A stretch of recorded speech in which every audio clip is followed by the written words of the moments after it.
মার্কিন president Donald ট্রাম্পও একই তথ্য জানাচ্ছিলেন, তবে এই দাবি অস্বীকার করে আসছিল ইরান কর্তৃপক্ষ। কিন্তু রোববার সকালে দেশটির রাষ্ট্রীয় গণমাধ্যম Islamic Republic of Iran broadcasting IRIB নিশ্চিত করে যে তাদের সর্বোচ্চ নেতা মারা গেছেন।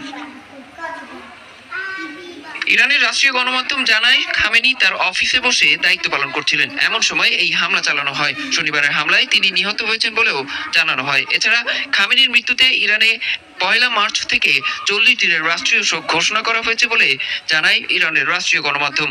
একই সঙ্গে 7 দিনের সরকারি ছুটিও ঘোষণা করেছে দেশটি।